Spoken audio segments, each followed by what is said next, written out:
वृंदावन की उस पावन भोर में जब स्वयं शिवा साधु वेश में आए और यशोदा ने उन्हें अपने लाल के दर्शन करा दिए, उस क्षण ब्रह्मांड जैसे थम गया। ज्यों ही महादेव की दृष्टि शिशु कृष्ण पर पड़ी, उनकी आंखों से अश्रुधारा बह निकली। वो कांपते हाथों से आगे बढ़े, पर अगले ही पल ठिठक गए, क्योंकि जिस बालक को वो अपनी भुजाओं में लेने चले थे, उसके छोटे से मुख कमल में उन्हें संपूर्ण सृष्टि दिखाई देने लगी। उन्होंने देखा असंख्य लोक, ग्रह नक्षत्र, देवगण, ऋषिगण, यहाँ तक कि कैलाश पर्वत भी, और स्वयं वे ध्यानमग्न बैठे हुए।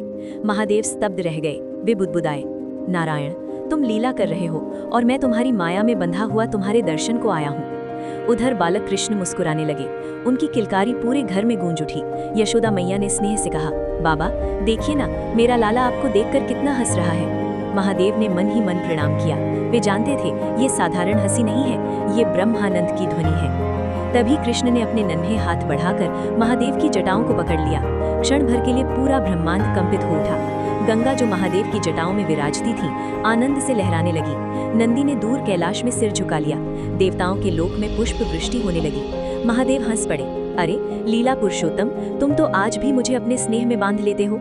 उन्होंने धीरे से बालक को अपने हृदय से लगाया, पर तभी कृष्ण ने उनकी ओर गहरी दृष्टि से देखा, जैसे कोई मौन संदेश दे रहे हों। महादेव समझ गए, ये संकेत था, अधर्म बढ़ रहा है, कंस की छाया अभी समाप्त नहीं हुई। महादेव ने यशोदा से कहा, माता, आपका पुत्र साधारण नहीं है, इसकी रक्षा स्वयं देवता करेंगे, किंतु आप निश्चिंत रहें, मैं भी इसकी लीला का साक्षी रहूंगा। यशोदा मुस्कुराई। उन्हें क्या पता, जिसे वो अपना लाला समझ रही हैं, वही जगत का पालनहार है।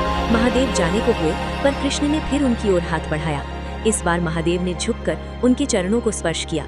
यशोदा चौंक गईं। बाबा, आप मेरे बालक के चरण क्यों छू रहे हैं? महादेव ने मुस्कुराकर कहा, माता, संत तो सदा भगवत स्वरूप को प्रणाम करते हैं। इतना कहकर वे द्वार की ओर बढ़े, पर जाते जाते उन्होंने आकाश की ओर त्रिशूल उठाया। अचानक वृंदावन के चारों ओर एक अदृश्य रक्षा कवच स्थापित हो गया। अब कोई भी दैत्य बिना अनुमति प्रवेश नहीं कर सकता था। महादेव अंतर्धान हो गए, पर उस दिन से एक रहस्य आरंभ हुआ।